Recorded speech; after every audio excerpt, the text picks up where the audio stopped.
Monsieur le Président, Monsieur le Ministre, mes chers collègues, nous nous retrouvons aujourd'hui afin d'évoquer le budget de la mission Immigration, Asile et Intégration. Ce budget est cette année en légère hausse de 3,8%, mais je déplore que cette hausse se concentre quasi exclusivement sur la lutte contre l'immigration irrégulière plutôt que sur le volet intégration ou l'exercice du droit d'asile. Je note par ailleurs que le budget 2025 était en baisse, alors que le ministre de l'époque, un certain Bruno Retailleau, avait fait de l'immigration sa priorité.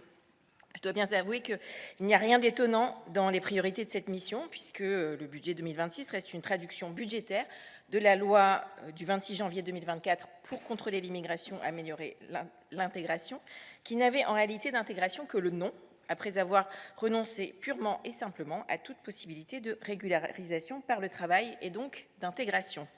Je note dans un premier temps que les moyens alloués à la politique de lutte contre l'immigration irrégulière sont en forte hausse, et que cela s'explique par la poursuite du plan visant à porter à 3 000 d'ici à 2027 le nombre de places en CRA, idée dont nous devons la paternité à Éric Ciotti dans la LOPNI, je le rappelle.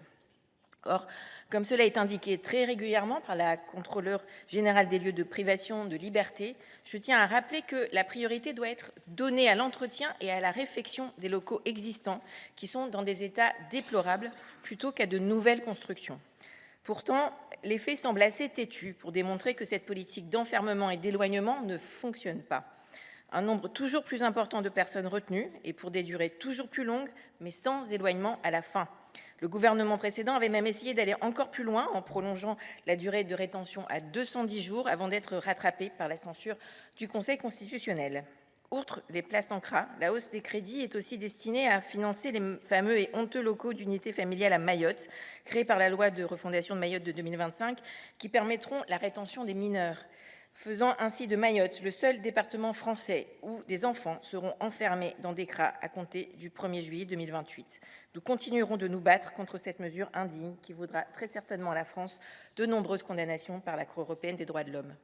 Je note dans un second temps la stagnation des crédits alloués à la formation linguistique, alors qu'à partir du 1er janvier 2026 entre en vigueur la disposition de la loi 2024 qui impose un niveau linguistique A2 pour obtenir un titre de séjour pluriannuel. Mais encore une fois, vous fixez des objectifs sans prévoir les moyens. Ma collègue rapporteure spéciale aux finances reconnaît dans son rapport que 40% d'étrangers en plus sont concernés par les formations linguistiques, et cela à budget constant.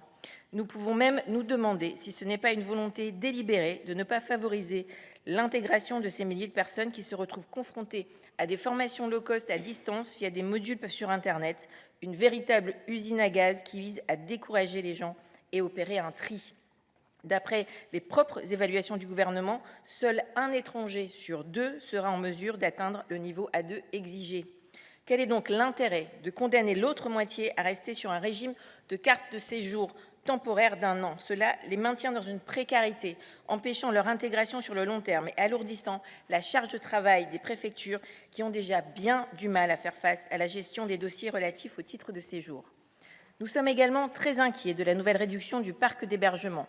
Après la fermeture de 6 500 places en 2025, vous en supprimez presque 2 000 en 2026. Et cela toujours sans adapter les hébergements existants à une réalité, la hausse constante du nombre de femmes demandeuses d'asile qui a atteint les 44% en 2024.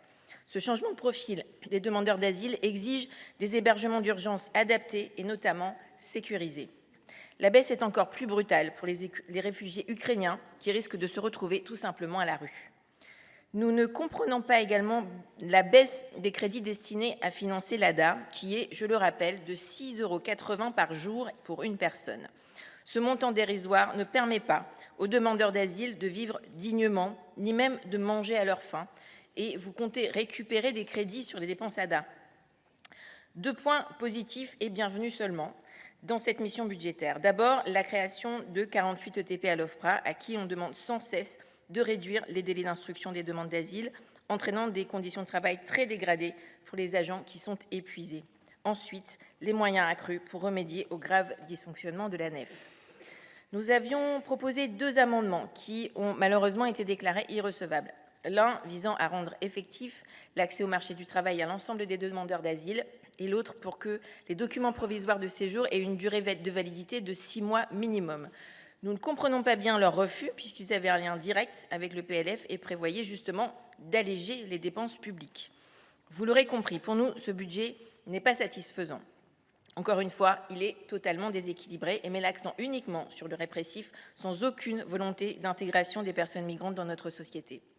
Encore une fois, il nous semble totalement déconnecté des réalités de terrain et des nombreuses alertes données par les associations et acteurs qui travaillent au quotidien afin d'améliorer les conditions de vie des migrants. Pour toutes ces raisons, nous proposons plusieurs amendements afin d'améliorer cette mission. Sans leur adoption, nous voterons contre.